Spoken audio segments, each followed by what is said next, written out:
ये क्या बोलेंगे?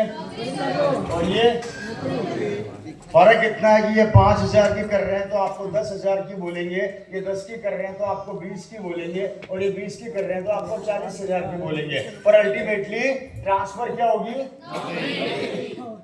अगर आप बिजनेस कर रहे हैं तो आपको क्या बोला जाएगा? Right sir. लेवल चेंज हो सकते हैं, क्लियर? खेती बाड़ी कर रहे हैं तो आपको वही सिखाया जाएगा। ये सोच हमारे परिवार में नहीं, पूरे हिंदुस्तान की यह सिनेरियो बनता है 99%। आप जैसे माहौल में रहते हैं वैसी चीज आपको गिफ्ट में मिलती है। ये हमारे दादा परदादा से हमें मिलती है, क्योंकि वो उसी फील्ड से कनेक्ट करते हुए आए हैं और वही हमें सिखाएंगे। Right sir. मैक्सिमम कंडीशन के अंदर ये चीज अप्लाई करती है। राइट। अब मेरे को एक चीज समझने वाली बात यहाँ पर यह आ रही है, जिस काम को करके जब मेरे पूर्वज, मेरे दादा परदादा ही करोड़पति नहीं हुए तो मैं कैसे हो जाऊंगा, और अगर मैं नहीं होऊंगा तो मेरे बच्चे कैसे हो जाएंगे?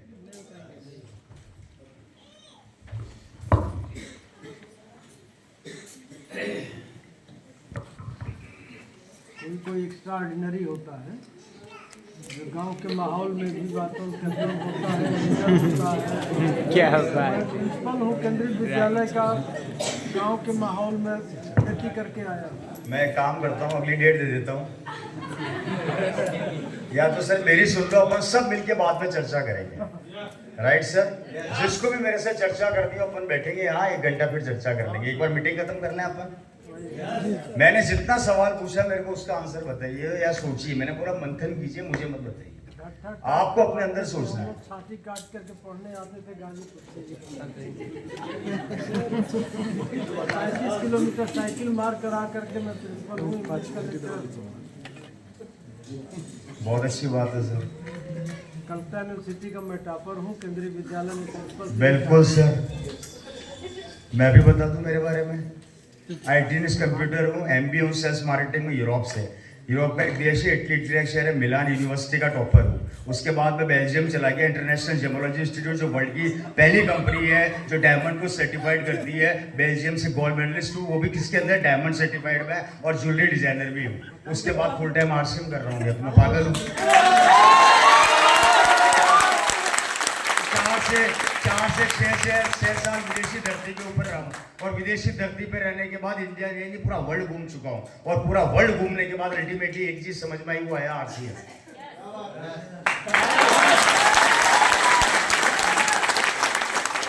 सबसे बड़ी चीज है कि हम क्या थे वो महत्वपूर्ण नहीं है, हम क्या हो सकते हैं वो महत्वपूर्ण है। हमारी पुरानी सोच हमें आगे बढ़ने से रोकती है, और उसका एक ही कारण है कि हम उस सोच और दायरा, मैंने भी क्या बोला, माहौल से बाहर नहीं आना चाहते। और माहौल अट्रैक्ट करता है बार बार, वो चीजें में हिट करती है। I am a doctor, I am a engineer, I am a scientist, I am a ढीम का, I am A ढमका, I am का फलाना। अरे आप जो भी हैं, लेकिन सबसे बड़ी बात यहाँ पर यह आती है, क्या हमारे वो सपने और ख्वाब पूरे हो गए हैं क्या हम जिंदगी के उस मुकाम पर पहुंच गए? मैं आपको इंडियन सिनेरियो बताता हूं सर। हिंदुस्तान का 99% अरबपति 10वीं फेल है। क्या बोलोगे आप उनको? और उससे बड़े आंकड़े सुनो आप। हम अपने बच्चों को लाखों रुपए, करोड़ों रुपए की एजुकेशन देके उनके नीचे नौकरी करवा रहे हैं। तो क्या ये सही है? लेकिन हो रहा है ना। अब सही क्या है? जो हो रहा है वो सही है, ये जो नहीं होना चाहिए वो सही है, लेकिन हो रहा है। अब क्या करोगे?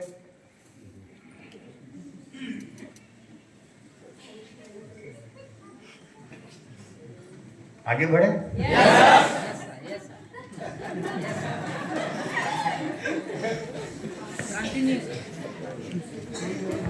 मेंटेलिटी हमें आगे बढ़ने से रोकती है। And what is direct selling? इसका चीज, इसका सवाल सिर्फ एक ही बिजनेस व्यापार ने दिया, वो है डायरेक्ट सेलिंग। कैसे दिया? सिंपल सा थॉट को अपने दिमाग में रखिएगा। मैं फिर बोल देता हूं दोस्तों, पुरानी अवधारणा को दिमाग से निकाल दो, पुरानी सोच को एक बार अपने दिमाग से एग्जिट कर दो। इस माइंड को खाली करके बैठो और बातों को समझने का प्रयास करो।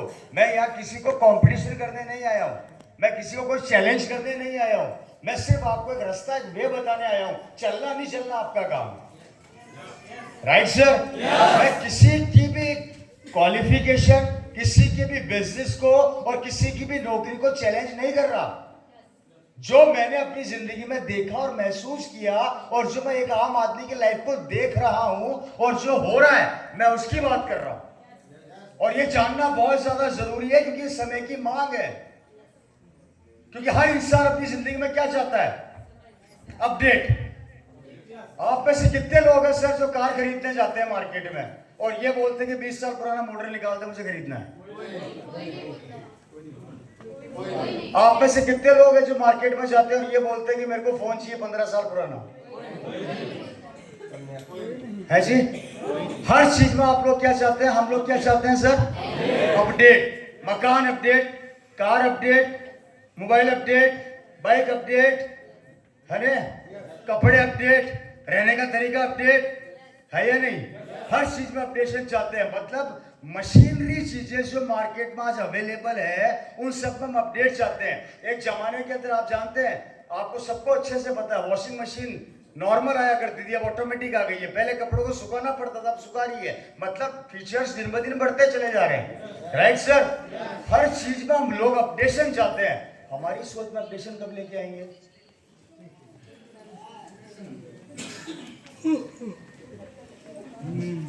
मतलब मशीनरी अपडेट चाहिए पर सोच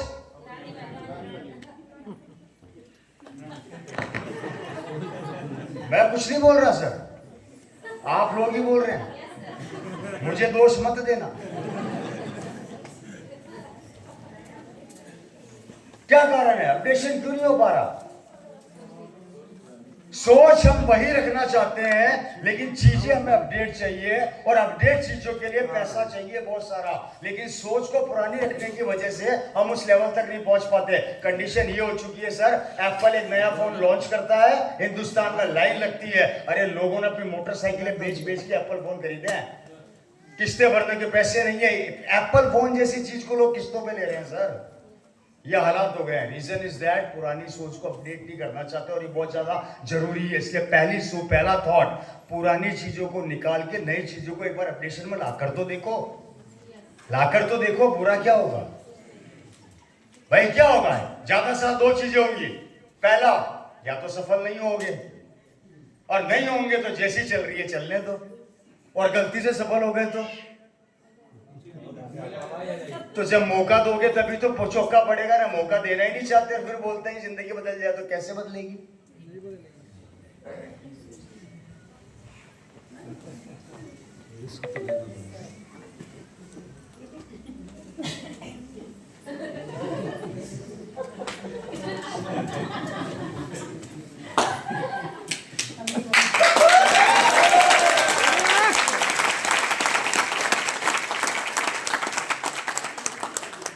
आगे बढ़े।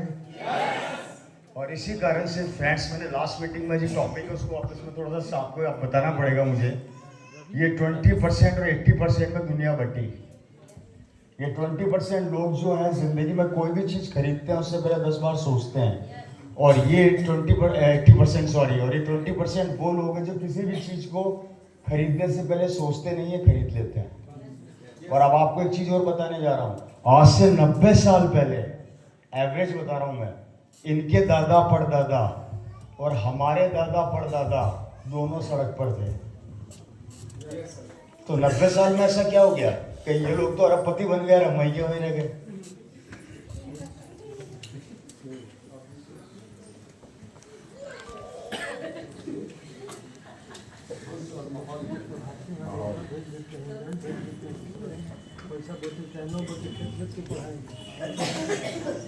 मैंने गलत तो नहीं बोला? 90 साल पहले जितने भी बिलियनियर्स हैं, रतन टाटा से लेके अंबानी, अंबानी से लेके लक्ष्मी मित्तल, आप किसी को भी पकड़ लीजिए, इनके दादा परदादा ये लोग भी एक नॉर्मल जिंदगी जी रहे थे और हमारे दादा परदादा भी नॉर्मल जिंदगी जी रहे थे। मतलब ऑलमोस्ट एक ही लेवल पर थे, राइट सर? इस 90 साल के पीरियड में ऐसा क्या हुआ, ये लोग 20% में चले गए और मिलियनियर बन गए और हमारे दादा परदादा वहीं के वहीं रह गए।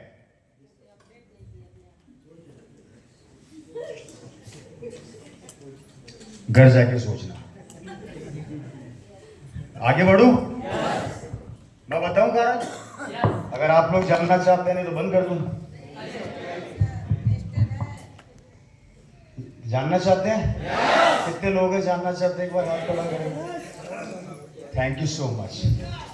ये 20% लोगों ने 90 साल पहले उस चीज को फोकस किया जिस चीज को फोकस करने में हम आज भी डरते हैं, जिसको समझाते समझाते हमें 24 साल हो गए, पर आप में से और हम में से कई लोगों को अभी भी समझ में नहीं आ रहा। और वो था दोस्तों सिंपल सा थॉट। 90 साल पहले इनके दादा परदादा ने टाइम को टाइम से पहले पहचाना, और पहचानने के साथ साथ इन्होंने पूरे इंडिया के अंदर एक चीज को डेवलप किया, और वो था नेटवर्क। क्या डेवलप किया? नेटवर्क। जिससे हम लोग डरते हैं, घबराते हैं, भागते हैं।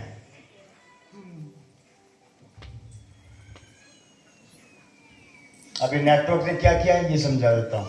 मैं एग्जांपल ले रहा हूं, इसको एग्जिट फिगर मत मानना। Right sir? एक ब्रांड है बहुत बड़ा जिसका नाम है बाटा। आप लोग जानते हैं इस ब्रांड को? बाटा क्या बनाता है? क्या बनाता है सर? पूरे हिंदुस्तान में 10,000 दुकानें बाटा की खुली हुई है। एग्जाम्पल है सर। अगर मैं ये मानूं कि गाजीपुर की एक दुकान यहां पर बंद हो गई तो कितनी बची? कितनी बची? कितनी बची? 999। मुझे एक भी आदमी साबित कर देना 9,999 बच्चे आरसी में आगे छोड़ दूंगा। नहीं तो मैं साबित कर देता हूं। मैं करूं? आप जरा सोचकर देखिए, जिस टाइम गाजीपुर की दुकान बंद हो रही होगी उस टाइम पीरियड के अंदर पूरे हिंदुस्तान में 10 दुकानें और नहीं खुल जाएगी क्या? तो मुझे बताओ ये आंकड़ा नीचे जाएगा ऊपर जाएगा? तो अब मेरे को समझाओ कि 9,999 कैसे रही?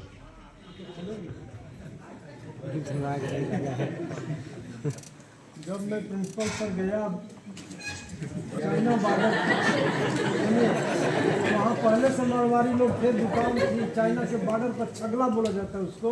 वहाँ से चाइना 10 किलोमीटर दूर। वो वहाँ से मतलब गए, वहाँ दुकान किए, बिजनेस स्टैब्लिश किए। हम लोग तो नौकरी लग गए प्रिंसिपल बन करके, बिजनेस स्टैब्लिश किए लोग। सर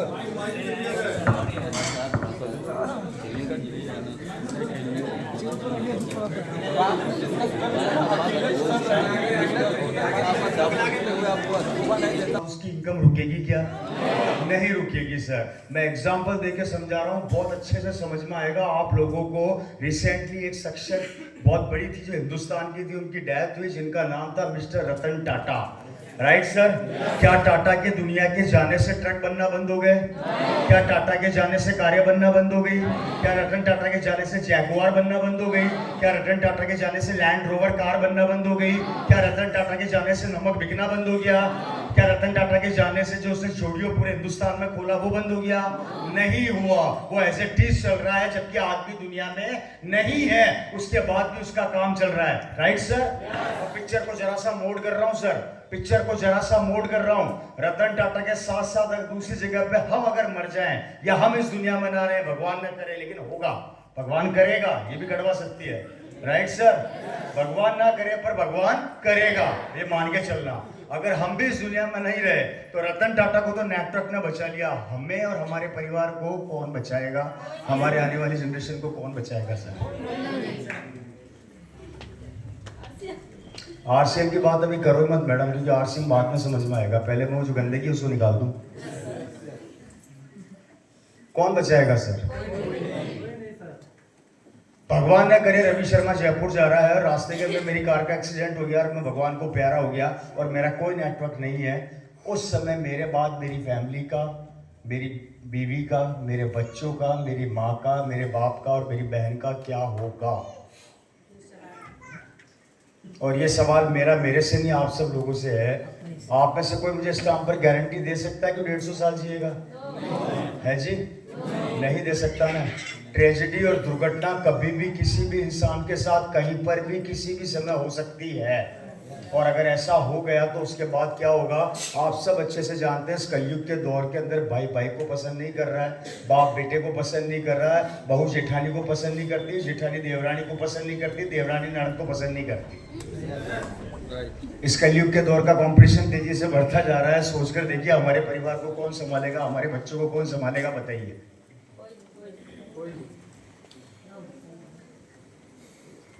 मिस्टर बाटा को तो संभालने वाले, मिस्टर रतन टाटा को संभालने वाला तो नेटवर्क है। हमारे साथ ऐसा कुछ हो गया तो क्या होगा?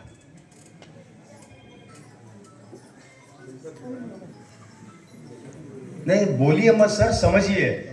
मैं आप लोगों से फिर हाथ जोड़ के लास्ट टाइम विनती कर रहा हूं, प्लीज मत बोलिए, समझिए। आपको सब क्वेश्चंस के आंसर आपको पता है, आप अच्छा भी समझ रहे हैं और आप बुरा भी समझ रहे हैं, मुझे ये भी पता है। आप में से कई लोगों को मेरी बातें समझ में भी आ रही है, कई लोग उसको ऊपर से भी निकाल रहे हैं, मुझे ये भी पता है, मेरे को सब पता है। लेकिन मेरा काम, मैं अपना कर्म नहीं छोड़ सकता। मैं आपके सामने चीज रखूंगा, खत्म बात। आपको जैसा समझना आप समझिए। मेरे को इसका आंसर दे दीजिए क्या होगा। मेरे घर से 6 मकान छोड़ के एक लड़का है, जिस मेरा दोस्त हुआ करता था, 38 साल उसकी उम्र थी सर। 38 साल के अंदर जैनपैक एक कॉल सेंटर है जो वर्ल्ड वाइड बहुत बड़ा कॉल सेंटर है, उसमें 2.5 लाख रुपया सैलरी लिया करता था वो आदमी। अब मैं उसकी स्टोरी सुनाने जा रहा हूं, ध्यान से समझना और अपनी जिंदगी को तुलना करना उस आदमी से। राइट सर, 2.5 लाख रुपया सैलरी उसको मिला करती थी। सीना चौड़ा होके घूमा करता था कि मैं 2.5 लाख रुपया कमाता हूँ। शानदार उसने घर खरीदा जयपुर के अंदर। घर खरीदने के बाद उसकी बेटी, उसकी एक ही बेटी है जो जयपुर के one of the best school में पढ़ती है, स्कूल का नाम है नीरजा मोदी। राइट सर, उसकी बीवी, उसको घमंड था कि मेरा पति 2.5 लाख रुपया कमाता है। जिंदगी शानदार चल रही थी, कोई कमी नहीं थी। आप सबको पता है कि जब इंसान 2 से 2.5 लाख रुपया महीना कमाता है तो उसका एटीट्यूड क्या होता है, उसका तरीका क्या होता है, मुझे बताने की जरूरत नहीं है। उसके अंदर भी वो चीज थी। कुछ नहीं हुआ सर, एक रात को सोया, सुबह उठा ही नहीं।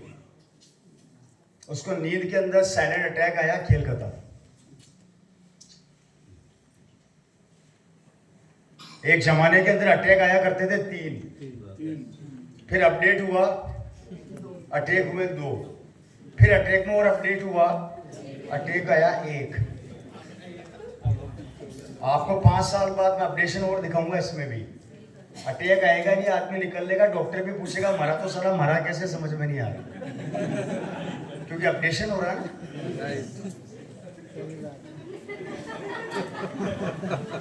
वो सिंगल अटैक में निकल गया सर। आज उसको गए 8 महीने हो चुके हैं। कंडीशन ये है, मेरे को इतना सा बता दो, वो जैनपैक कंपनी जो उसको 2.5 लाख रुपया सैलरी दे रही थी, अब क्या उसके घर में वो इनकम पहुंचाएगी क्या? नहीं पहुंचाएगी क्या? नहीं पहुंचाएगी ना। उसका मकान की किस्तें जा रही थी, वो रुक गई। कारों की किस्तें जा रही थी, वो रुक गई। बच्ची की फीस रुक गई। कंडीशन ये हो चुकी है, मकान बिकने की नौबत पे आ चुका है। बेटी सरकारी स्कूल में जाने की हालत पर आ चुकी है, कारें बिकने वाली है। मेरे को अब ये बताओ कि 8 से 9 महीने के अंदर एक आदमी के जाने से उसका पूरा परिवार तहस नहस हो गया। अब मेरे को इतना समझाओ, उसमें उस बच्ची की और उसकी माँ की क्या गलती थी साहब? मौत को हम रोक नहीं सकते, और हमारे जाने के बाद हमारे बीवी बच्चों को सफर करना पड़ता है, स्ट्रगल करना पड़ता है। मुझे बताओ आज उसकी बीवी और उसके बच्चों को कौन संभालेगा? नहीं संभालेगा ना। आज नेटवर्क नहीं होने की वजह से वो आदमी दुनिया से चला गया, पूरा परिवार तहस नहस हो गया। भगवान ना करे कल को अगर ये हमारे साथ हो गया और हमारे जाने के बाद हमारे पीछे से अगर हमारे परिवार की ये हालत हो गई तो क्या होगा?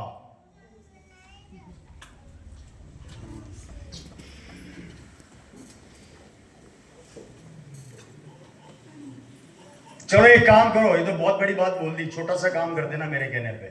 करोगे? घर आज यहां से मीटिंग के तुरंत बाद बाहर जाना, अपना मोबाइल जेब से निकालना, स्विच ऑफ कर देना, और 5 दिन तक घर पे मत जाना।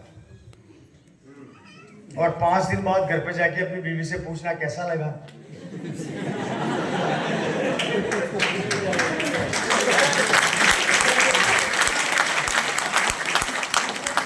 कितना टाइम बोला मैंने? करके देख लेना। 5 दिन के पीरियड के अंदर आपको बीवी तो बीवी छोड़ो, पुलिस वाले भी ढूंढ रहे होंगे। सही कह रहा हूं नहीं कह रहा हूं? गारंटी मैं स्टाम्प पर लिख के दे सकता हूँ, 5 दिन के अंदर आपके परिवार की वो हालत हो जाएगी ना कि उनको रोटी नहीं पाएगी, उनको पानी नहीं नसीब होगा, आपकी बीवी का हाल रो रो के बुरा हो जाएगा और आपके माँ बाप भगवान के सामने खड़े होकर हाथ जोड़ रहे होंगे, ये भगवान मेरा बेटा सही सलामत रहे, रोज सुबह शाम अगरबत्ती करेंगे, जबकि आप तो शानदार 5 स्टार होटल में खाना खा रहे हो। Right sir? जब 5 दिन के पीरियड में आपके घर की ये हालत हो गई, किसी दिन घर ही नहीं पहुंचे तो और बिगड़ जाएगी। मेरे को मत बताओ भाई, मैं फिर बोल रहा हूं, मुझे मत बताओ क्या होगा। अगर आप सीरियसली अपने परिवार से प्यार करते हो ना, तो आज रात को नींद नहीं आएगी ये सोच सोच के।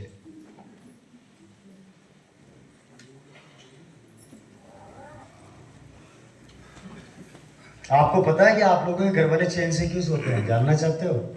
वो इसलिए चैन से नहीं सोते कि उस घर में एसी लगा हुआ है या कूलर लगा हुआ है या पंखा लगा हुआ है, वो इसलिए चैन से सोते हैं कि उनको पता है कि हमारे पिताजी जिंदा है, वो शाम को फिर घर आएंगे। नहीं, कभी भी अपने घर पर जब शाम को भी बेटी के चेहरे को देखना गौर से, जाके जब नौकरी करके या काम करके घर पहुंचते हो ना, अपने बच्चों की शक्ल देखना, वो आपको ऐसे देखेंगे जैसे वो हो पापा एक दिन के लिए नहीं गए थे, जैसे 1 महीने बाद आए हैं। और आप घंटा पर लेट हो जाओ, आपकी वो छोटी सी बच्ची अगर आपको फोन कर करके परेशान न कर दे तो मेरा नाम बदल देना। अरे उन बच्चों के लिए सोच के देखो, कभी घर ही नहीं पहुंचे तो क्या होगा मेरे दोस्त। मैं किसी से नहीं बोलता कि आरसीएम करो मत करो, बेकार काम है। मुझे तो इतना सा बता दो, ये नहीं करोगे तो क्या करोगे, कोई रास्ता हो तो मुझे बता दो यार।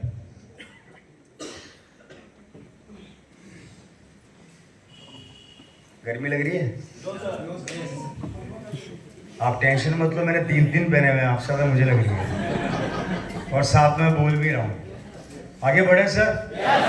पूरी फैमिली चौपट हो गई, ये कारण था। इसलिए पहला काम, कभी भी इस नेटवर्क से भागो मत, इसको गले लगाओ। क्या करो? इसको गले लगाओ, क्योंकि यही नेटवर्क एक दिन आपके परिवार को और आपके आने वाली पीढ़ी को संभालेगा। मैं बहुत इंपॉर्टेंट बात समझा रहा हूं, दुनिया का कोई आदमी आपको इतनी गहराइयां नहीं बताएगा। यही नेटवर्क एक दिन आपके परिवार को मीच मझधार में जब वो डूब रहा होगा ना, ये सहारा देगा।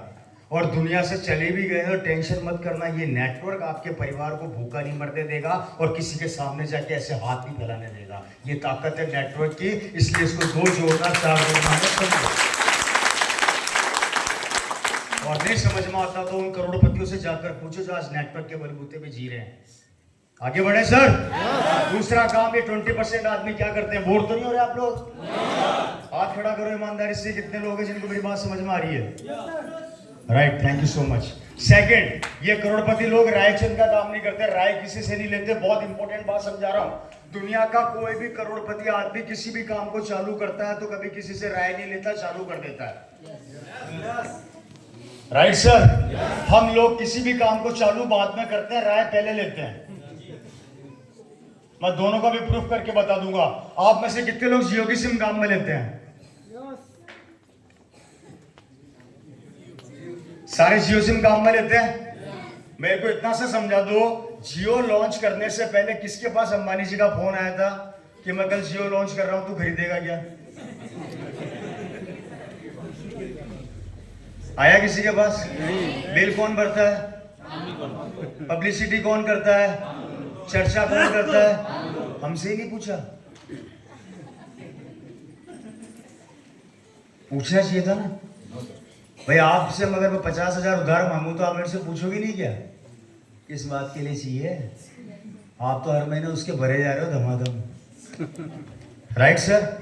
उसने लॉन्च कर दिया क्योंकि उसको पता था कि मैं जैसे लॉन्च करूंगा दुनिया खरीदेगी। अब देखो ताकत और उस बंदे के दिमाग की कैलकुलेशन जो हमने उसको दी है। किसने दी है? हम लोगों ने। समझ सको तो समझ लेना, नहीं समझो तो आपकी मर्जी।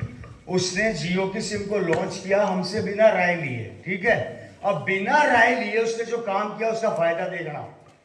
अंबानी जी ने अपने बेटे की शादी करी, आप लोग जानते हैं? उसके आंकड़े बता रहा हूं, 5 दिन में 4500 करोड़ रुपया खर्च किया सर। कितना? 4500 करोड़ रुपया भाई ने अपने बेटे की शादी में उड़ा दिया। अब समझो नेटवर्क की ताकत। अंबानी का टोटल नेटवर्क की जो वर्थ है वो है 47 करोड़ लोगों की। कितने लोगों की? इसने कुछ नहीं किया। जब अपने बच्चे की शादी कर रहा था उस पीरियड में 100 रुपया प्लान महंगा किया। क्या किया? 47 करोड़ यूजर, 100 रुपया महंगा किया, इजिकल टू 4700 करोड़ रुपया उसके अकाउंट में चला गया। कब गया? शादी के दौरान। क्यों? नेटवर्क तैयार था, राइट? बिना राय लिए लॉन्च कर दिया 100 रुपए का प्लान। शादी हो गई फ्री, 200 करोड़ प्रॉफिट में।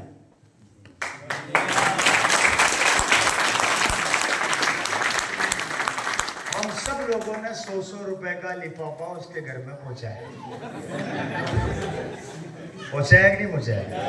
अब आप में से कितने लोगों को शादी का कार्ड आया? भाई शगुन तो दिया था ना आप लोगों ने भी? दिया था कि नहीं दिया था? क्या जरूरत थी उस आदमी को, भैया तू शादी के पीरियड में 100 रुपए की रेट बढ़ा? उसको पता है कि शादी का खर्चा निकालूंगा कहां से, तो वो जानता था कि मेरा नेटवर्क ऑलरेडी। आरसीएम ये बोलता है कि ये 4700 करोड़ रुपया जो तुमने झटके में अंबानी को पहुंचा दिया, यहां से तो तुम्हें कुछ नहीं आया। अगर इसको राउंड फिगर में ले रहा हूं, अगर ये 4000 करोड़ का नेटवर्क है, तुम मेरा माल बेच देते या मेरा माल काम में ले लेते तो मैं तुम्हें 40% राउंड फिगर में देती। राउंड फिगर 4000 करोड़ का 40% होता है 1600 करोड़ रुपया। और जब 1600 करोड़ रुपया हमारे परिवारों में बंटता तो कितना कितना आता? घर जाके हिसाब लगाना। तो आप मुझे बताओ कि वो ज्यादा सही है या ये ज्यादा सही है? आई बात समझ में? नेटवर्क की ताकत। इसलिए दूसरा काम राय लेना बंद कर दो। हम तो वो लोग हैं मेरे भाई, हर छोटी छोटी चीजों में राय लेते हैं।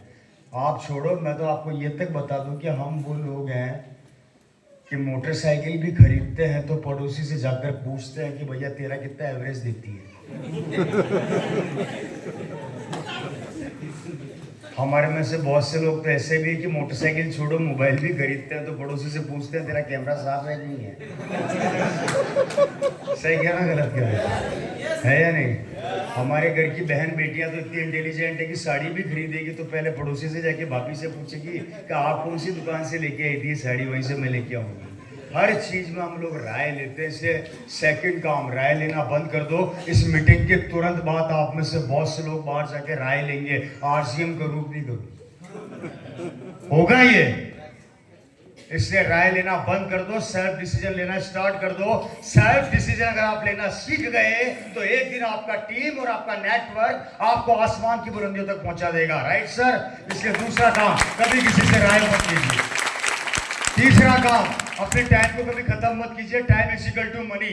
हिंदुस्तान के आंकड़े बताते हैं एक आदमी के पास 24 घंटे होते हैं, जिसमें से वो 8 घंटे सोता है और 8 घंटे काम करता है। रिमेनिंग 8 घंटे में से 4 घंटे वो अपने घर के कामों में, छोटे मोटे कामों में खत्म कर देता है और रिमेनिंग 4 घंटे वो फालतू की चर्चा करने में खराब करता है। ये हिंदुस्तान का आंकड़ा है। हर एक आदमी अपने डेली 4 घंटे बर्बाद कर रहा है। किसके ऊपर? राजनीति पे चर्चा करके, पिक्चरों पे चर्चा करके, गांव पे चर्चा करके, पड़ोसी पे चर्चा करके, मुखिया पे चर्चा करके, एमपी पे चर्चा करके, सीएम पर चर्चा करके। तुम जिन पर भी चर्चा कर रहे हो उनसे हमारे घर में 1 रुपया आने वाला नहीं है, एक इनकम आने वाली नहीं है। तो ये होता है टाइम को किल करना, मतलब टाइम को मारना।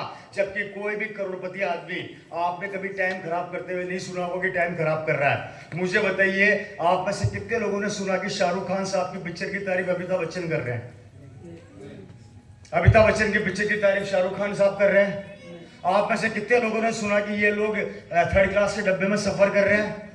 है जी? किसी भी बड़े आदमी के पास समय ही नहीं है समय खराब करने के लिए, और हमारे पास समय है समय खराब करने के लिए, राइट सर? ये 3 काम अगर आप लोगों ने अपनी जिंदगी में उतार लिए, पहला क्या? नेटवर्क बनाना। पहला काम क्या? दूसरा काम चालू कर देना, राय मत लेना। और तीसरा काम, उस टाइम को जो बर्बाद कर रहे हो उसको अपनी जिंदगी बनाने में खर्च कर देना। अगर ये 3 काम आपने लगातार एसएससी सिस्टम से कर लिए तो ये आरसीएम आपको ऊंचाई पर पहुंचा देगा। ये तीनों चीजें आरसीएम व्यापार ने आज से लगभग 24 साल पहले इन करोड़पतियों की जिंदगी से निकाली और एक आम आदमी के लिए लॉन्च कर दी मार्केट में। जिनको समझ में आया वो आगे बढ़ गए और जिनको समझ में नहीं आया वो आज भी इसकी बुराइयां कर रहे हैं। राइट साहब? सिमिलर थॉट मेरी फैमिली को समझ में आया। 10 बाय 10 के कमरे में मेरा परिवार रहा करता था। मैं बहुत गरीब फैमिली से बिलोंग करता था। मेरे दादाजी, अगर आप भिलवाड़ा जाएंगे तो लगभग 60 किलोमीटर पहले हम बिलोंग करते हैं विजयनगर गुलापुरा से बाय रोड अगर आप जाते हैं तो। Right sir? वहां से मैं बिलोंग करता हूं। बहुत गरीब फैमिली से हम थे। दादाजी मेरे 10 बाय 10 के कमरे में रहा करते थे। हालात बहुत ज्यादा खराब थे हम लोगों के। हमारे पास पैसा नहीं था, न खेत थे, न खलियान थे, न जमीन थी। उसी 10 बाय 10 के कमरे में मेरे पापा, मम्मी, मेरे फादर और उनकी 5 बहनें और मेरे दादा दादी, टोटल 7 जन रहा करते थे। हमारे घर में गैस नहीं हुआ करती थी, चूल्हा हुआ करता था। हमारे घर में लाइट्स नहीं हुआ करती थी, चिमनी हुआ करती थी। Right sir? वहीं से मेरे पिताजी ने 12-13 साल की उम्र के अंदर जो गाय सड़क पर गोबर कर देती है उस गोबर को घर में लाके सुखाया जाता था और उससे हमारे घर का चूल्हा जलता था। छोटी सी उम्र में 13-14 साल की उम्र में मेरे फादर ने कचौरी बेचने का काम स्टार्ट कर दिया था। बाल्टी के अंदर वो कचौरी रख के सरकारी दफ्तरों में जाके कचौरी बेचने का काम करते थे। वहां पे सरकारी स्कूल में उन्होंने एडमिशन लिया। उस समय सरकारी ड्रेस हुआ करती थी, खाकी पैंट और व्हाइट शर्ट। उसको पहन के उन्होंने अपना स्कूल कंप्लीट किया। स्कूल से वो निकले, उसके बाद सीधा वो अजमेर चले गए। अजमेर का नाम सुना आप लोगों ने? अजमेर में एक कॉलेज है जिसका नाम है डीएवी कॉलेज, पता कर लेना आप लोग। Right sir? डीएवी कॉलेज में उन्होंने एडमिशन लिया। कॉलेज में जब उन्होंने एडमिशन लिया तो कॉलेज के अंदर हालात इतने ज्यादा खराब थे कि वो कचौरी की दुकान, समोसे की दुकान के ऊपर रहा करते थे। रोज सुबह कॉलेज जाते थे, कॉलेज से आने के बाद कचौरी समोसे को पकड़ाया करते थे लोगों को और कॉलेज की पढ़ाई किया करते थे। शुरू का 1 से 1.5 साल उन्होंने उस कचौरी की दुकान में रहकर निकाला। फिर उनके बचपन के दोस्त ने उनको बोला कि एक काम कर, तू मेरे साथ मेरे कमरे में रहा कर। तब मेरे पिताजी ने वो कमरा उनके साथ शेयर किया। किसके साथ? उनके बचपन के दोस्त के साथ। Right sir? 1.5 साल उन्होंने आखिरी का उस कमरे में निकाला और नींद नहीं आने की गोलियां ले लेके पढ़ाई किया करते थे। और जैसे ही मेरे फादर ने कॉलेज कंप्लीट किया, राजस्थान गवर्नमेंट के अंदर उनको जॉइंट डायरेक्टर की पोस्ट मिल गई, इक्विवेलेंट टू आईएएस ऑफिसर। और मेरे फादर की 1 महीने की सैलरी हो गई 25,000 रुपया महीना। कितनी? सरकारी गाड़ी, गड़गाड़ी के ऊपर लाल बत्ती, कोऑपरेटिव्स डिपार्टमेंट के हेड, शानदार बंगला, बंगले में नौकर, एसी कैबिन, खुद का पर्सनल कैबिन के बाद चौकीदार बैठा रहता था। पहले कार्ड अंदर जाता था, फिर आदमी। जिस मील को चाहे बंद करा सकते थे और जिस मील को चाहे वो खोल सकते थे। इतनी पावर उनके हाथ में आ गई थी। पूरे राजस्थान को हेड कर रहे थे वो कंप्लीटली। और उस जमाने का 25,000 रुपया महीना आज के 2.5 लाख से 3 लाख के बराबर है सर। और उसके बाद ये फैसिलिटी अलग। अगर ऐसी नौकरी आप लोगों को मिल जाए तो कैसा लगेगा? मजा आएगा ना? हिंदुस्तान का 80% यंगस्टर या 80% आदमी आज इसी चीज की तलाश में घूम रहा है कि उसको ऐसी चीज मिल जाए। लेकिन मेरे फादर इस चीज से सेटिस्फाई नहीं थे। 25,000 रुपया लेने के बाद भी वो हमेशा एक बात बोला करते थे, मजा नहीं आ रहा, इससे बड़ा करना है। तो मेरी मदर पूछा करती थी, इससे बड़ा क्या करना चाहते हो? तो मेरे फादर एक बात बोला करते थे जो मेरे दिल को आज तक लगी हुई है, क्योंकि हम छोटे थे पर सुनते सब थे। मेरे फादर बोला करते थे कि अगर ओपी शर्मा अपनी जिंदगी की शुरुआत कचौरी बेच के कर सकता है और कचौरी बेचते बेचते 25,000 रुपया महीना तक पहुंच सकता है, तो यही ओपी शर्मा 25 लाख भी कमा सकता है।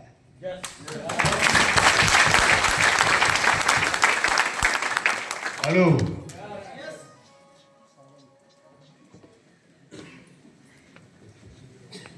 सरकारी नौकरी उनको क्यों पसंद नहीं थी? कारण बता देता हूं, जिसके पीछे आप और हम दीवाने हो रखे हैं। हम में से अधिकतर लोग, मुझे आप लोगों का नहीं पता, मैं बाहर की दुनिया बता रहा हूं, हर आदमी अपने बेटे को एजुकेशन दे रहा है कि तेरे को नौकरी मिल जाए, सरकारी नौकरी मिल जाए। मैं राइट या रॉन्ग? हर आदमी यही सोचता है। अरे मेरे को एक बात बताओ मेरे बुद्धिजीवी दोस्तों, हम अपने बच्चे को लाखों रुपए की एजुकेशन देके नौकरी करना सिखाते हैं, और अंबानी क्या अपने बेटे को लाखों रुपए की एजुकेशन देके ये सिखाएगा कि नौकरी कर ले? वो क्या सिखाता है? नौकर रख ले, बेटा अच्छी पढ़ाई कर, अच्छे नौकर। और हम क्या सिखाते हैं? नौकर। ये तो फर्क है सोच का। एक मालिक बनना सिखा रहा है और एक नौकर बनना सिखा रहा है। और मुझे इतना सा बता दो, जिस सरकारी नौकरी के पीछे हम इतने दीवाने हो रहे हैं, मुझे एक बात बताइए सर, 60-65 साल की उम्र में जब वो आदमी रिटायर होगा, उस ऑफिस से एक कुर्सी भी उठा के ला सकता है क्या? एक पेन भी उठा के ला सकता है क्या? है जी? तो मुझे बताओ सरकारी नौकरी अच्छी कैसे हो गई? अब तो गवर्नमेंट ने पेंशन भी खत्म कर दी है। तो मेरे को इतना समझा दो अच्छी कैसे हुई?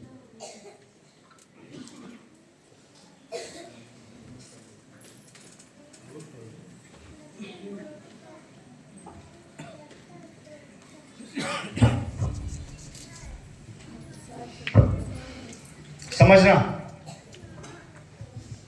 बात समझ में आ रही है?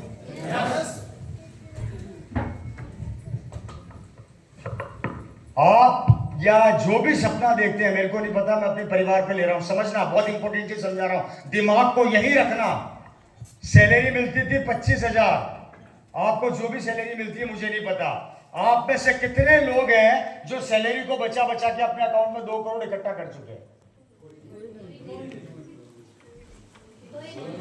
मुझे तो आज तक इंडिया में कोई नहीं मिला जिसने सैलरी बचा बचा के अपने अकाउंट में 2 से 3 करोड़ इकट्ठे कर लिया। संभव है सर? है क्या? नहीं है। इट मीन सैलरी जो मिलती है वो घर के खर्चों में खत्म हो जाती है। Right sir? इस पार्ट को अलग कर दो। 65-60 साल की उम्र में अगर वो रिटायर हो रहा है, एग्जाम्पल, उसको पीएफ और प्रोविडेंट फंड का पैसा जो भी मिलता है इकट्ठा होके 70 लाख रुपया एवरेज फिगर मिलता है। Right sir? जिसमें से 50 लाख रुपया वो मकान का कर्जा चुकाने में या मकान बनाने में खर्च कर देता है। 10 लाख रुपया वो अपनी बेटी की शादी या उसका कर्जा चुकाने में खर्च कर देता है। 10 लाख रुपया वो अपने बेटे की शादी या उसको एजुकेशन देने में खर्च कर देता है। 65 साल की उम्र में आते आते उसका बैंक का बैलेंस होता है मुर्गी का अंडा। तो मेरे को बताओ कि सरकारी नौकरी अच्छी कैसे हुई?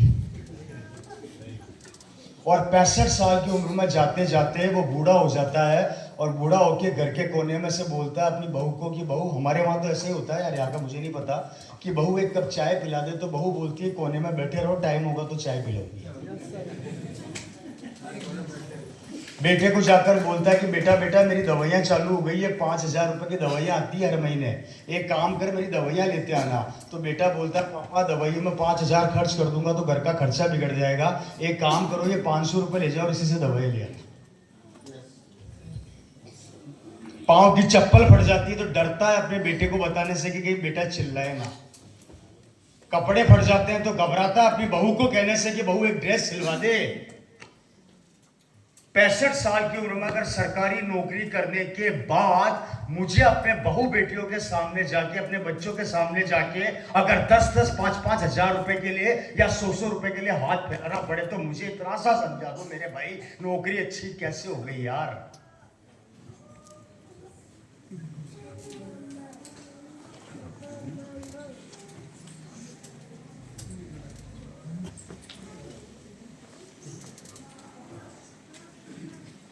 और गलती से पेंशन आ भी रही है तो जब तक आप हो आ रही है, आपके जाते आपकी बीवी को मिलेगी, वो भी आती, और वो भी चली गई तो वो भी खेल खत्म।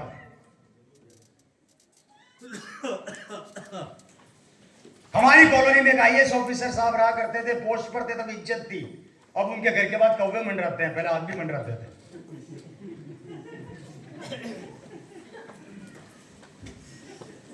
सत्य है, मेरे को यहाँ का नहीं पता। क्यों रहा भाई मेरे को यहाँ का नहीं पता, मैं अपने राजस्थान की बता सकता हूँ यार। देखो हमारी स्टेट की तो मैं नहीं बता सकता, यहाँ भी वही है। तो मेरे को बताइए दोस्तों कि हम अपने बच्चों को क्या तैयारी दे रहे हैं, क्या एजुकेशन दे रहे हैं, क्या करवाना चाहते हैं? क्या आप ये चाहते हैं कि कल को आप और आपका बेटा किसी के सामने जाके हाथ फैलाए? और यहाँ पे जब वो 65 साल की उम्र में किसी काम का नहीं रहता, तो ये आदमी जो होता है ना बेचारा, पूरी जिंदगी मेहनत करता है, घर के कोने में बैठ के एक माला हाथ में ले लेता है और राम राम राम राम राम राम।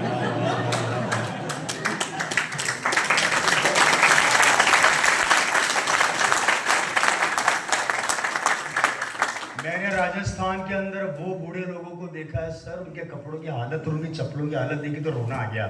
मैंने बोला अंकल ये क्या हालत बना रखी है? बोले बेटा अभी घर की स्थिति अच्छी नहीं है, बेटे की इनकम ज़्यादा नहीं है, समझौता करना पड़ता है। मैंने कहा आप तो इतने अच्छे ऑफिसर हुआ करते थे। बोला बेटा वो वक्त था जो चला गया, वो जो चला गया। अगर पूरी जिंदगी ये काम करने के बाद मुझे बुढ़ापे में ये मिलने वाला, तो भैया मुझे सरकारी नौकरी नहीं चाहिए। आपको क्या लगता है मेरे पास सरकारी नौकरी नहीं आई थी क्या? मेरी क्वालिफिकेशंस कम नहीं है। मेरे फादर ऑन ड्यूटी एक्सपायर हुए थे, गवर्नमेंट जॉब मेरे पास आया था, और गवर्नमेंट जॉब जब मेरे पास आया तो वहां पे बनाया जाता है पहले यूडीसी एनडीसी है। मैं राइट या रॉन्ग? 8,000 रुपये सैलरी दे रहे थे मेरे को, 8,000 रुपया। मैंने बोला 40,000 तक कब पहुंचूंगा? बोले पक्का पहुंचेगा जब तू 50 साल का हो जाए, विश्वास रख। मेरे पास 3 ऑप्शन थे सर। पहला सरकारी नौकरी, लात मार दी। दूसरा मेरा खुद का ज्वेलरी का बहुत बड़ा बिजनेस था, मैं बेल्जियम से डायमंड इंपोर्ट करता था इंडिया में, और खुद ज्वेलरी बनाता था गजब की। मैंने बड़े बड़े ब्रांड्स को ज्वेलरी दी है। पैसा मैं कोई कम नहीं कमा रहा था ज्वेलरी के अंदर, डायमंड में इतना पैसा है कि आप सोच भी नहीं सकते। मैंने उसको बंद कर दिया और फुल टाइम आरसीएम बिजनेस में उतरा। या तो मैं पागल हूं या इसमें बहुत ताकत है।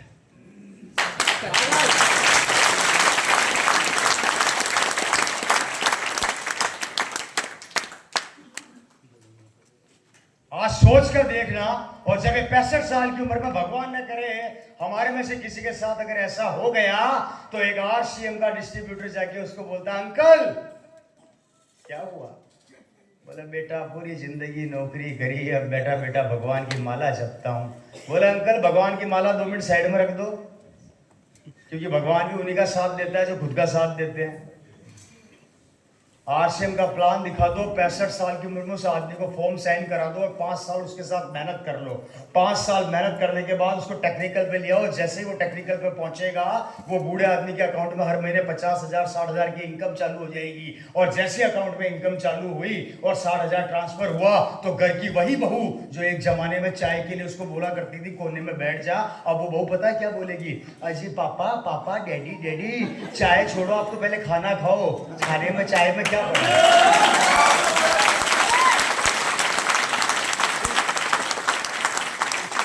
पापा को गर्मी लग रही है, पापा की चप्पल फट गई, पापा के कपड़े नहीं धुल रहे।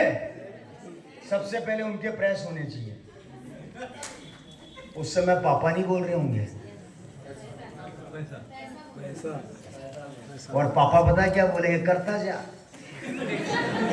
सेवा करता जा। और जब दुनिया छोड़ेंगे ना हम लोग, तो अपने बेटे को पता है क्या बोल कर जाएंगे? मैं तो चला, तूने मेरी बहुत सेवा करी है, अभी आरसीएम की आईडी तेरी।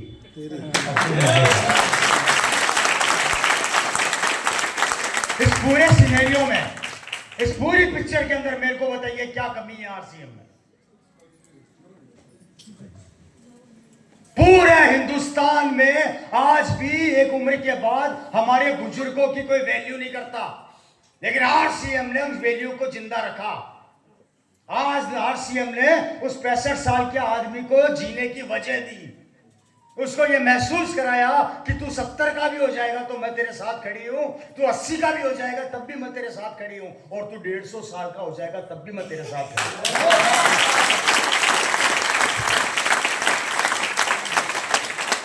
सिमिलर सोच के साथ मेरे फादर ने इस बिजनेस को चालू किया। नौकरी को कर दिया साइड में, 5 पेंटों के साथ ये व्यापार चालू किया सन 2000 में, अगस्त के महीने में, आज से 24 साल पहले। दिन रात एक कर दी। 1 साल के अंदर 2 लाख किलोमीटर गाड़ी अपने आप से ड्राइव करके तोड़ दी थी मेरे पापा ने। और गाड़ी का नंबर नोट कर लो, RJ14 5C 1805 मारुति 800। दिन रात एक कर दिया। मेरी मदर अक्सर पूछा करती थी, इतने दीवाने क्यों इस व्यापार के पीछे, आरसीएम के पीछे? बोले ये दुनिया का वो व्यापार है जो कभी लॉस में नहीं जाएगा। कारण दुनिया के हर फील्ड में रिसेशन आ सकता है, लेकिन रिसेशन में आदमी कभी 2 काम नहीं छोड़ता। पहला कपड़ा पहनना और दूसरा हल्दी धनिया मिर्ची खाना। वो दोनों आरसीएम देता है। लगे रहे, चलते रहे। पूरी कॉलोनी के लोगों ने मना कर दिया, नहीं करना आरसीएम। पापा ने बोला कोई बात नहीं, झुकेगा नहीं।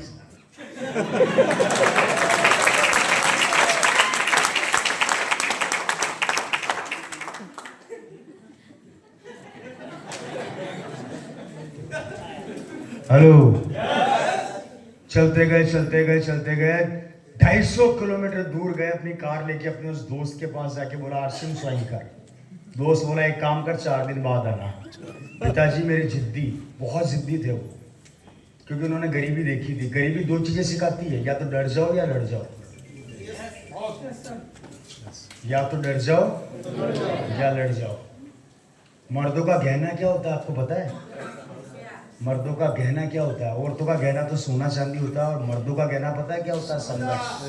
संघर्ष। अगर जिस मर्द ने संघर्ष नाम के गहने को अपना पहन लिया, वो मर्द जिंदगी में कभी नहीं हारता। इसलिए गहना बनाओ तो संघर्ष को बनाओ। याद रखो, चैलेंजेस तो जिंदगी में आएंगे, और चैलेंजेस उस चिड़िया का नाम है जिसने भगवान राम को भी नहीं छोड़ा और शिव जी को भी नहीं छोड़ा, तो हनुमान जी को भी नहीं छोड़ा। तो आप पर मैं किस खेत की मूली? 250 किलोमीटर दूर गए अपने उस दोस्त को आरसीएम बताने। दोस्त ने बोला 4 दिन बाद आना। पिताजी फिर पहुंच गए, साइन कर, 5 दिन बाद आना। पिताजी बोले तू जिद्दी तो मैं भी तेरे से बड़ा जिद्दी। फिर पहुंच गए, 4 चक्कर कटाए मेरे भाई उस दोस्त ने। 4 चक्कर जबरदस्ती साइन करवाया कर। उस समय पीले रंग का फोरम आया करता था, जिसमें आधे लोग तो खाया करते थे नमकीन और बिस्किट, और आधे साइन करा के कंपनी में बेचते थे। मेरे से पूछो, मेरे पास सब कागज पड़े हुए हैं। आज जिसे आप पिकअप सेंटर बोलते हैं ना मैडम, उस जमाने में आरडी सिस्टम चला करता था, 25,000 रुपए से खुला करता था। और आरसीएम की पहली आईडी मेरे घर में खुली थी, पीके डिस्ट्रीब्यूटर के नाम से। मेरे पास डॉक्यूमेंट आज भी पड़े हैं, किसी को देखना हो तो आ जाना, क्योंकि मैं हवा में बातें। हेलो। 4 बार भगाने के बाद दोस्त ने साइन किया। दोस्त को जबरदस्ती दुकान से उठाया, मार्केट में ले गए, मार्केटिंग प्लान दिखाना चालू किया, लोगों को कपड़ा देना चालू किया, मार्केटिंग प्लान दिखाना चालू किया। जिसने हाँ बोला स्वागत है, जिसने मना किया बच्चे का भविष्य है। रुके नहीं, थके नहीं, चलते गए। और जानते हो बचपन का दोस्त कौन है? मैं बता देता हूं, वो बचपन का दोस्त और कोई नहीं है, उनके बचपन का दोस्त है आप सबकी senior upline mister Vijendra Singh Rathore, जो डायमंड है।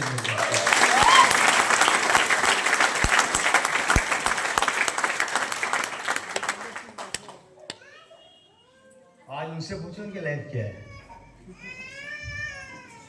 मेरे हिसाब से 100 करोड़ के मालिक है वो। आंटी थोड़ा बाहर ले जाओ, बेटा तेरे लिए कर रहे हैं।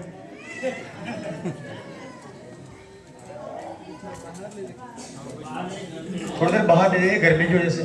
पंखा चलवा दो। सफल होना है तो एक मेरा गुरु मंत्र याद रखना, कभी अपनी दोनों लेगों से अलग भेदभाव मत करना। हम दोनों को अपने बच्चों की तरह पालना। एक लेग को खींचते हुए ऑटो मोड पे लेके चले जाओ। अपनी एक टांग को खींचते हुए इतना आगे ले जाओ कि उसमें फिर आपकी जरूरत ना पड़े, और उसके बाद अपनी दूसरी टांग पे काम चालू कर दो। कुछ समय पैसा नहीं आएगा, याद रखना, लेकिन कुछ समय बाद जब पैसा आएगा तो इतना आएगा कि रोक नहीं सकोगे। मेरे फादर को इस दुनिया से गए हुए 13 साल हो गए, और आरसीएम को 24 साल हो गए। 24 साल के करियर में आज तक कोई भी मेरे पापा की पिन को बीट ही नहीं कर पाया।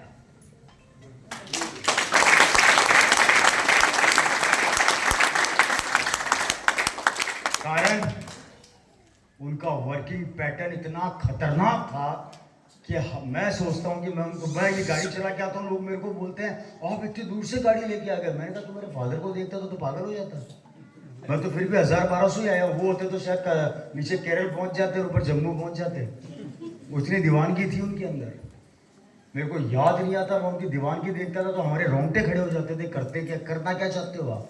इस पागलपंदी तक काम किया था उन्होंने, इस पागलपंदी तक। वो न किसी कहानियों में बिलीव करते थे, न किसी किस्सों में बिलीव करते थे। वो बिलीव करते थे कि एक दिन ओपी शर्मा खुद कहानी बनेगा। आज मेरे फादर को इस दुनिया से गए हुए लगभग दोस्तों 13 साल हो गए। 2013-23 फरवरी को उनकी डेथ हो गई, वो इस दुनिया में नहीं रहे। और ये आरसीएम का जो अभियान हमारा है, उसके बाद मैं इसमें उतरा। मैंने अपनी एजुकेशन वगैरह को सबको साइड में रखा, मैंने अपने बिजनेस को साइड में रखा, फुल टाइम आरसीएम करना स्टार्ट किया। अगर आप पैसों से प्रभावित होते हैं, आपको लगता है कि आरसीएम से क्या आता है, तो आज मेरे पास पैसे की कोई कमी नहीं है। 6 लाख रुपया महीना में सिर्फ जीएसटी भरता हूँ।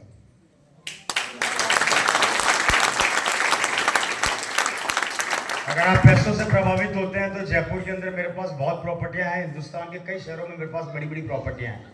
रिसेंटली मैंने भी एक मॉल खड़ा किया है, एक ही रोड पे मेरा खुद का पर्सनल जयपुर के अंदर मॉल है। वो आप लोगों को मैं इनविटेशन देकर जा रहा हूँ, खुला इनविटेशन है। 8 अप्रैल को आरसीएम का एक्सपीरियंस सेंटर इंडिया का नंबर 1, जिसमें नए नए फीचर्स लगने वाले हैं। 8 अप्रैल को उसका इनोग्रेशन है। आपको सह परिवार उस दिन वहां पर आना है, खुला इन्विटेशन दे रहा है। वो मेरे ही मॉल के अंदर है, मेरी ही बिल्डिंग के अंदर है। और उस बिल्डिंग की कॉस्टिंग ज़्यादा नहीं है दोस्तों, वो एक ही बिल्डिंग मेरी 15 CR की है। ऐसी 3 बिल्डिंगें मेरी उसी रोड के ऊपर है, 3, एक नहीं 3 बिल्डिंगें। और तीनों की costing almost 15 CR, 15 CR, 15 CR है। ये मेरी उस रोड की प्रॉपर्टी है, बाकी प्रॉपर्टियाँ मेरी अलग है। उससे बड़ी बात, मेरे ऊपर किसी बैंक का लोन नहीं है।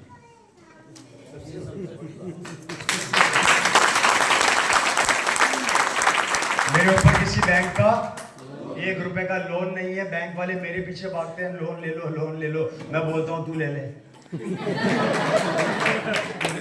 मेरे पास कोई लोन नहीं है। अगर आप कारों से प्रभावित होते हैं, गाड़ियों से प्रभावित होते हैं, तो मेरे पास कारों की कोई कमी नहीं है। मेरे पास I have 2 BMW, not 1 more, I am talking about 2 BMW। मैं 2 गाड़ी की बात कर रहा हूँ। मेरे पास 2 BMW है, एक मर्सिडीज है, किया है।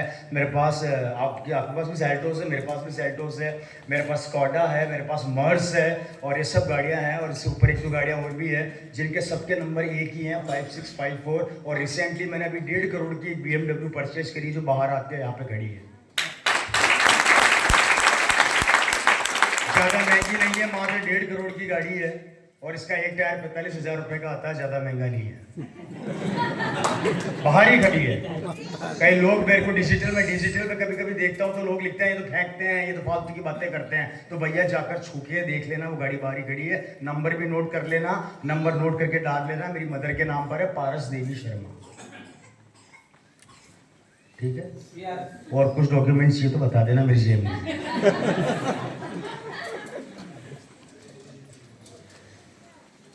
अगर आप गाड़ियों से प्रभावित होते हैं तो ये गाड़ियां हैं। आप लाइफ स्टाइल से प्रभावित होते हैं तो मेरे पास लाइफ स्टाइल में कोई कमी नहीं है। जिस चीज पर हाथ रखता हूं मेरी हो जाती है, सोचना नहीं पड़ता। आज कंडीशन वो आ गई है कि पैसा मेरे पीछे पीछे भागता है, मैं पैसे के पीछे पीछे नहीं भागता। अगर ये क्वालिटी मेरे अंदर होती, ये क्वालिटी व्यापार में, ट्रेडिशनल बिजनेस में होती, यही क्वालिटी नौकरी में होती, तो शायद सबके पीछे पैसा भाग रहा होता। ये क्वालिटी हमारे अंदर नहीं है। ये क्वालिटी है आरसीएम व्यापार की, आरसीएम अभियान की, जो आपको ऊंचाई पर लेकर चला जाएगा। करना कुछ नहीं है। अगर मेरी बातें समझ में आ रही है तो पहला काम, अपने आप को कभी नेगेटिव मत होने देना। फर्स्ट काम, लगातार पूरी मेहनत और कमिटमेंट के साथ मार्केट में उतरना। या तो आना ही मत, मैं साफ बोल देता हूं, या तो ज्वाइन करना मत, और कर लिया तो रुकना मत। और एक बात और कह देता हूं, रवि शर्मा ओपन बोल रहा हूं, ओपन स्टाम्प पर लिख के गारंटी दे सकता हूं कि जितना मुझे आता है ना, उतना आपको भी आएगा। और मुझे कम नहीं आता। राइट सर, खुला बोल रहा हूं। हेलो, आज कोई कमी नहीं है दोस्तों। अगर आप बिजनेस से प्रभावित हो